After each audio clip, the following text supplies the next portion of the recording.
2021 K.C.S.E Chemistry Paper 1. In this video, we look at descriptive questions. The first descriptive question came from number 2, part C. But as usual, we normally don't just do sections of questions. We decide to give some extra insights by doing the whole of question 2.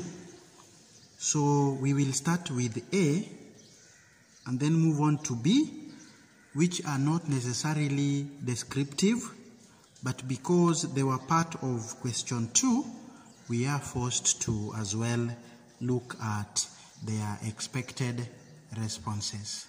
So part A, state the condition under which a Bunsen burner produces a luminous flame.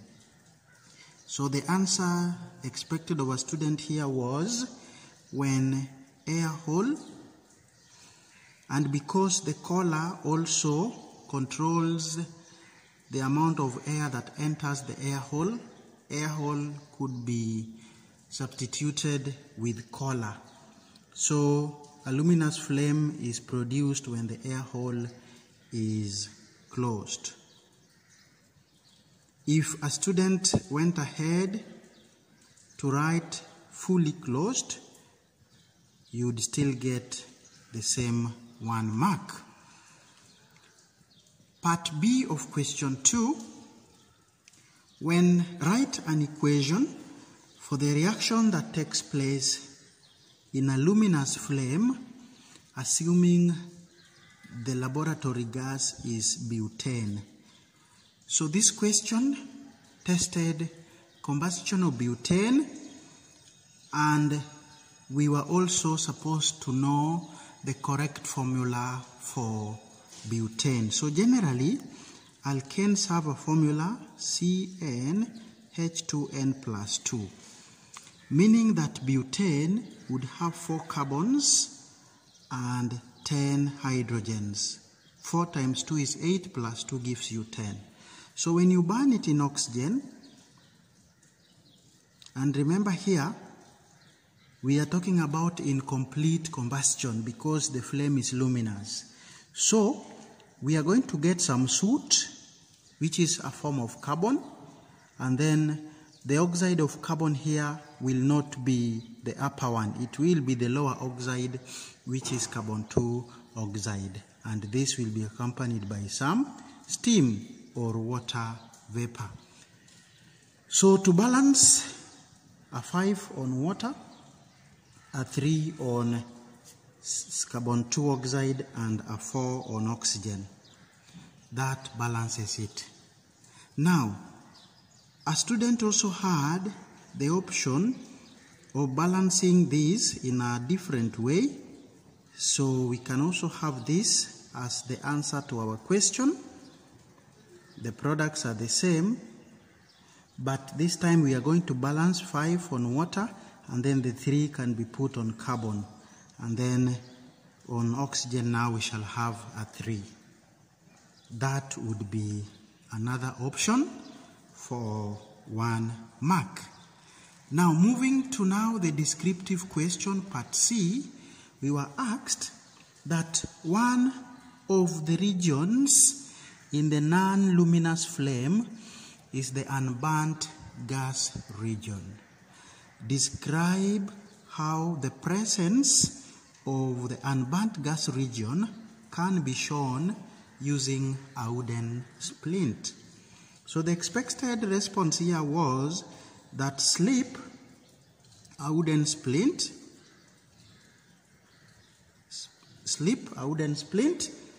across the middle part, of the flame. Then what happens if you do this? The central part remains unburnt, Somebody would also talk about it being uncharred while the outer part burns. This would be the expected response for a half a mark each point. Now, a student also had the option of drawing the splint after the experiment to show the burnt parts. So we would have the splint being burnt at the edges. So this is burnt region, and here where the unburnt gas region was would remain unburnt. So a student would also have that option of drawing the final result after the wooden splint has been slipped across the middle part of the flame. That does it for question number 2, which was descriptive. So let us proceed to the other questions from paper 1, which were also descriptive. So to question 5, and the examiner asked us to describe how a pure sample of copper 2 nitrate crystals can be prepared using recycled copper wire. So, to get copper 2 nitrate, a student would think of nitric acid and copper. But as you think along those lines, we know that copper is a very unreactive metal, and therefore it will not react with the dilute form of the nitric acid. So the only available option was to use the concentrated form of the acid, or to convert copper into its oxide first. So we are going to look at those two options which a student would think of. The first one is the conversion of the copper wire into the oxide. So heat the copper wire in air to form copper 2 oxide. This would afford the student the first half a mark for heating the copper wire in air. After this, the student was supposed to add excess copper 2 oxide, the one we have just obtained, to dilute nitric 5 acid. This one would be in a beaker or any other container. Doing so, the next half mark. The next procedure is to filter to remove unreacted copper. This would give the next half a mark.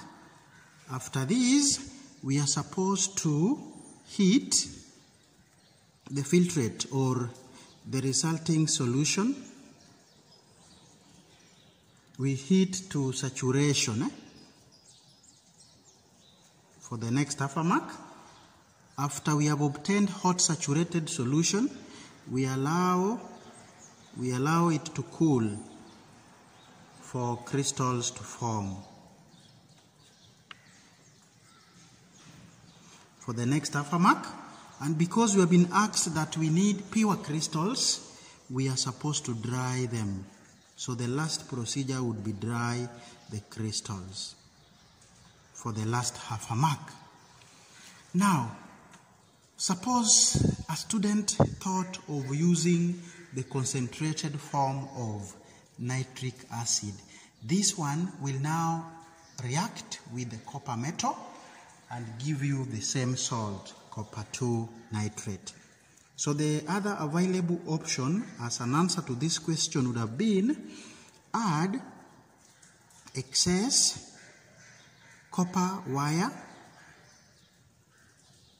to, this time round, concentrated nitric 5 acid to give you the first half mark.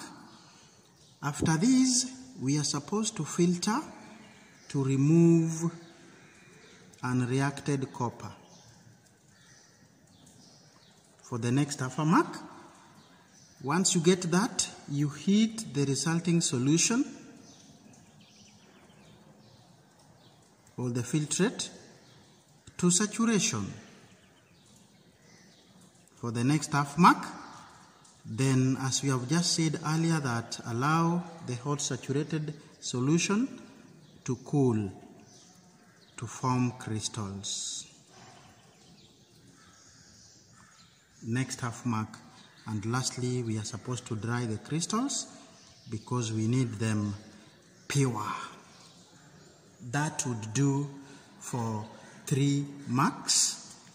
K.C.S.E Chemistry Paper 1, the year is 2021, number 5, which was descriptive in nature.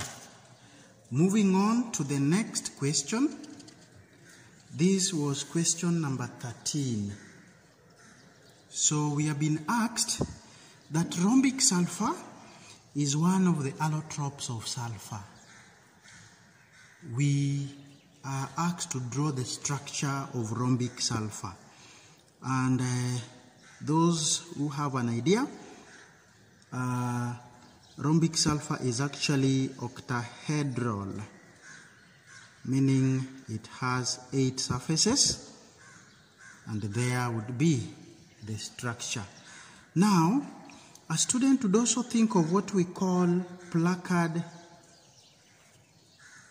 ring of S8. Remember, we've been asked structure, so you could also draw the placard rings of S8, where we have 8 atoms of sulfur joined by covalent bonds in a ring, kind of an arrangement that looks like this. So this would also qualify for the structure of rhombic sulfur. But again, S8 is for both rhombic and monoclinic. Now, part B was descriptive. So we've been asked to describe the observations made when rhombic sulfur is heated from room temperature until it boils. The expected response was yellow solid, the first half mark, forms amber liquid. Amber has A, amber liquid, the next half mark. Then as temperature increases, the liquid becomes darker. It becomes darker and very viscous. So viscous here, the next half a mark. At this point, we are told that even if you turn the test tube upside down, we don't expect the sulfur to flow because of the entanglement of the long S8 chains having been broken from the rings. So finally, if you continue heating, it turns dark or brown and less viscous. So it starts to flow again as temperature is increased for the next half mark. So this question had a mark redistribution to 2 instead of 1, as had been said earlier by the examiner. Good. We are answering descriptive questions very well. So let's move to the next one. And this came from question number 16. We can see here we have a generator of a gas, thistle funnel, conical flask. Actually, these are dropping funnel, conical flask, and a syringe. So you are told, describe how the setup here can be used to distinguish between 50 cubic centimeter of 0.2 molar hydrochloric acid and 50 cubic centimeter of 0.2 molar ethanoic acid using pieces of 6 meter length of magnesium ribbon and a stopwatch for 3 marks. Now, the first part of the answer would have been the student was supposed to put the 6 meter. I wonder this one, maybe there was some confusion, but probably we answer as asked. So put the 6 meter ribbon in a conical flask.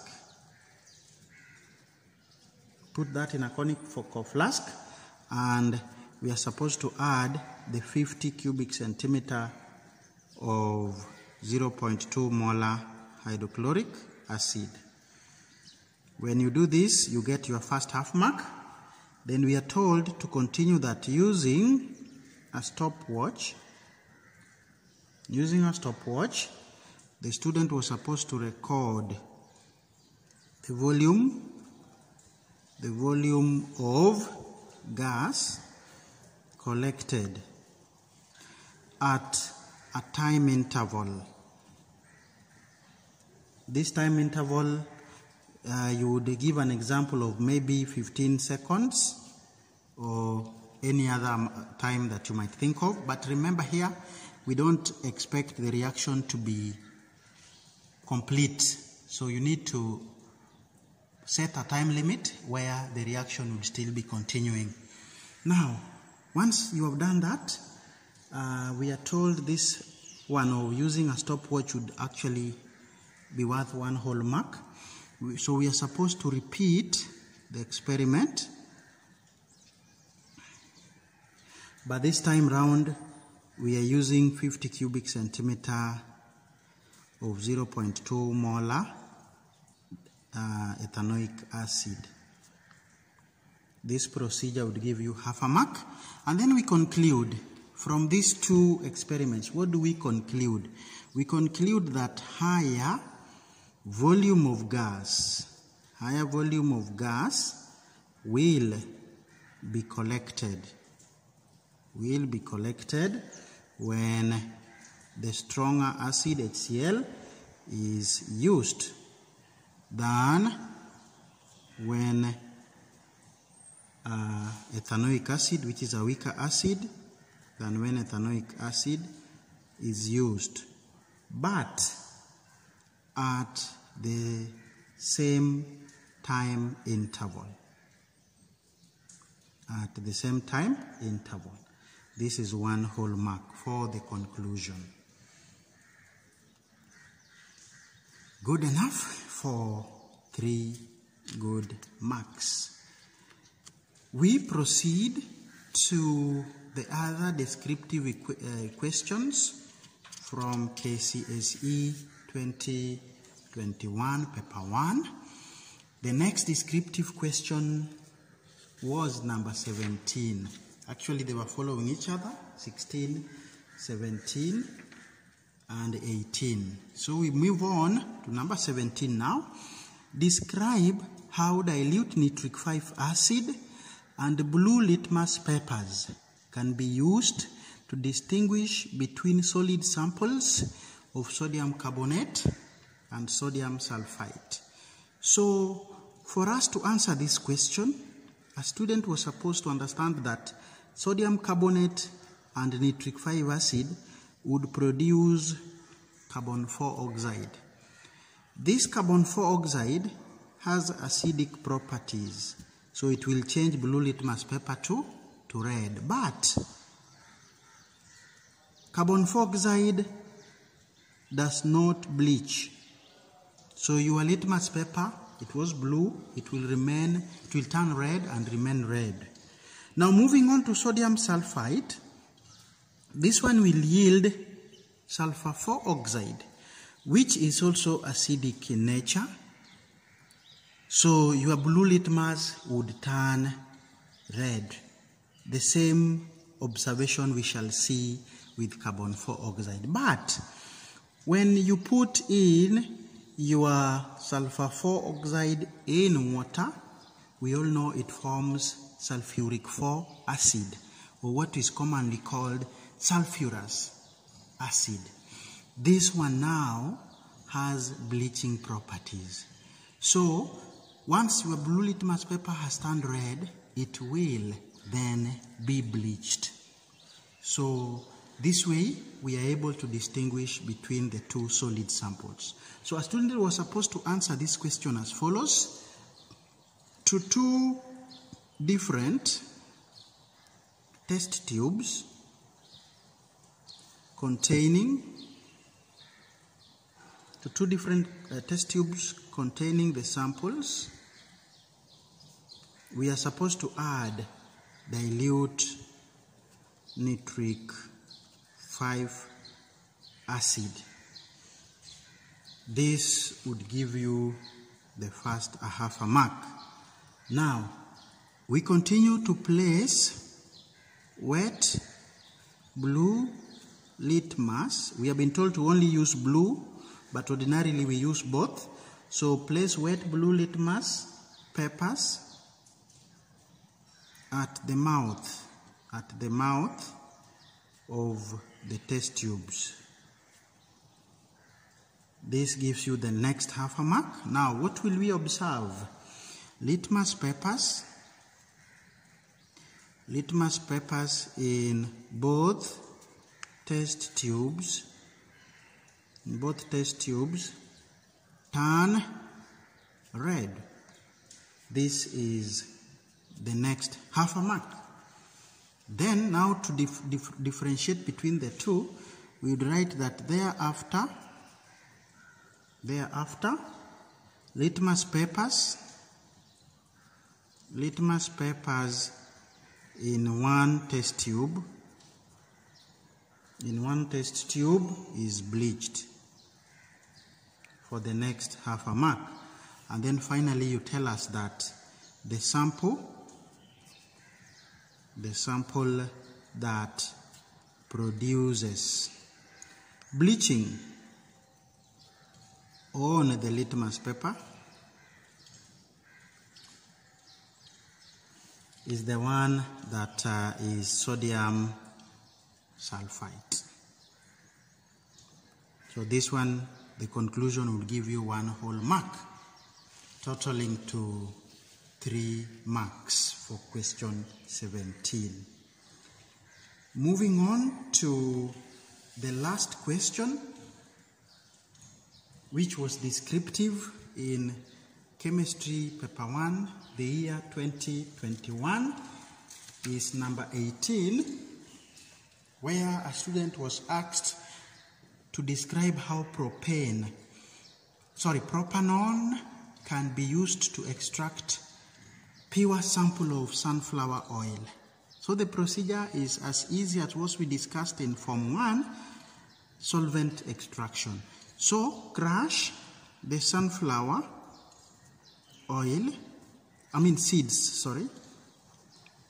seeds. Of course we are using mortar and pestle. Okay, crushing for the first half a mark. After this, we are supposed to add our propanol and stir. Adding propanol the next half a mark. Then we are supposed to decant the next half a mark. Finally, we expose the extract to sunlight for propanol to evaporate, leaving oil behind. So evaporate the last half a mark. Total 2. This is a question we have met several times, so it was very easy. Now, why sodium hydroxide is not suitable for the extraction? It reacts with the sunflower oil, and what do we form? To form soap in a process called saponification. Okay, with that, we've come to the end of our discussion on descriptive questions that were set in Chemistry Paper 1 for the year 2021. Descriptive questions are those that demand step-by-step sequence, and at times you are expected to give reasons as to why the steps have to be taken. They become tricky because if you make a mistake in, say, the first step, then that is where marking stops, even if the other steps are right. So students should take note of how descriptive questions are answered so as to be able to score good grades in chemistry. We wish you all the best, and thanks for watching.